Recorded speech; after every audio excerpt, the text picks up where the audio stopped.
Okay. Sure. I'll grab some ice. For the dark magic. The dark magic.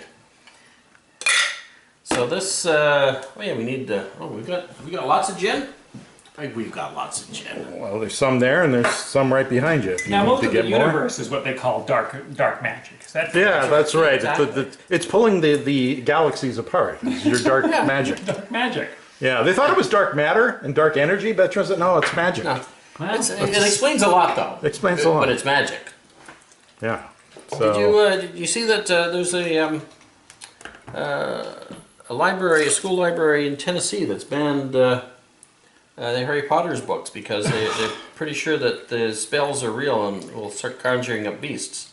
Really? Yeah. Expellus stupidus. No, they're still there. That's it. I'm good. I polished it off. It's a momentous day. We finally finished off Dave's. That's the storyline that's kept through here, as we've slowly been using up Dave's enormous bottle of gin, and it's finally done. yeah, it's finally done. One dead soldier. Yep. So that's the gin. So now, so that was 40 milliliters times 2, and I'm going to do 20 milliliters times 2 of the blue curacao. Now, what's handy is that my OXO thing there actually has milliliters. Oh, I know. We should convert everything to milliliters, and then it'll be a lot easier. All right. Yeah. We're strictly metric here on out. From here on out. 40, right. I had people over for cocktails. There was a girls' night and me at our place. We had Jane and Sheila and Lori and Laura and me. And as it turns out, we made 5 cocktails. The last one wasn't very Because you good. just make this one? Oh, you just want to hear the sound of liquids being poured?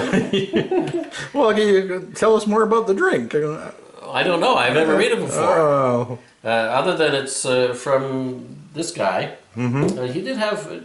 You want to? I can't read it, and you want to read the. Yes. There's some exposition at the bottom. Where It's he talks time about for some magic, or should I say a little color mixing knowledge. I wanted to create a visually interesting cocktail, but without revealing the actual taste.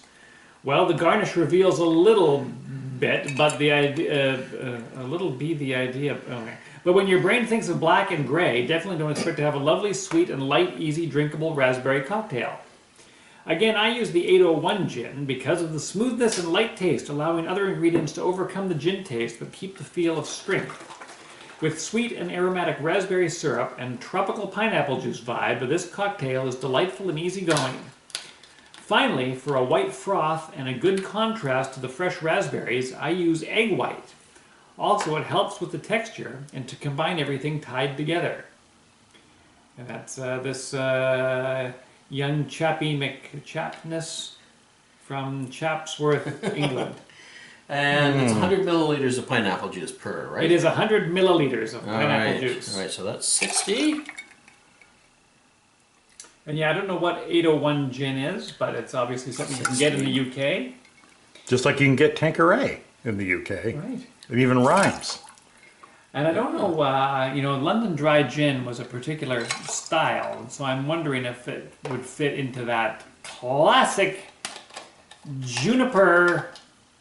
I think juniper is required for gin, and then after that you can muck around with it, I think. Yes, as we've experienced. But I think juniper has to be there. I think that's one of the rules. I had. I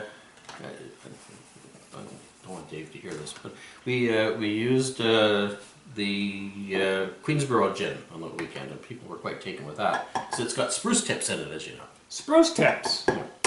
This does not have spruce tips in it because it's Tanqueray. Right.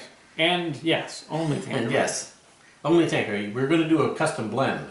Now, there was a thing I was going to bring in, and I didn't, so I shouldn't even talk about it. But Are you going to bring it in the future?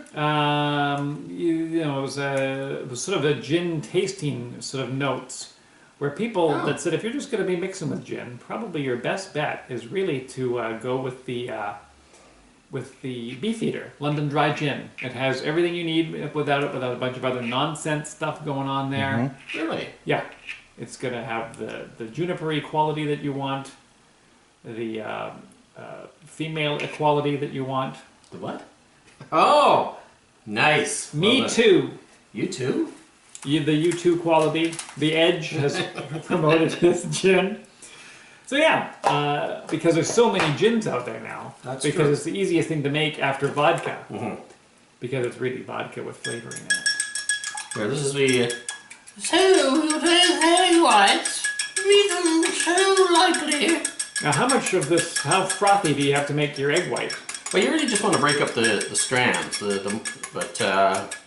mean, you actually, you know what, you can beat this as much as you want. When I was reading in my bar book, it said some of them actually, they don't quite turn it into stiff egg whites, but they can beat them up quite a lot. Meringue it. Meringue it. I'm not gonna, but I will do a dry shake. Okay. On its own? I can't because I put the ice cubes in already. I'm not gonna do a dry shake. No, I wouldn't. Because I'm not. And we've done it before without a dry shake, and it's worked out pretty good. Okay. One thing I did find when I did the dry shake at home, because everything's warm and room temperature, it does start to expand. Right. Because you're adding heat, and it starts to spit egg whitey drinks all over the place. And so, the dry shake is sometimes called for, but it can be a little problematic. Yeah, well, I remember I ordered a drink once that had an egg white in it. And the drink, honestly, took about 10 or 15 minutes for the guy to make. I don't think he was that thrilled that I'd ordered it. And I felt half apologetic, but also, you know, it's on the menu. It's not like... You should never feel bad about ordering stuff that's on the menu. I guess not. If they don't want to make it, it's voluntary. But he had done it so nicely. Yeah. I mean, the egg white foam on it, you could have walked on it. It was probably what Jesus used. When he walked on water, he probably had egg foam. It was so thick. It was almost, like I don't know, like a toffee. Did you say you had black straws? Oh, I've got black straws. Oh, look at the blueness. Oh, I'm glad this worked out. Because I'm telling you, there ain't no cure.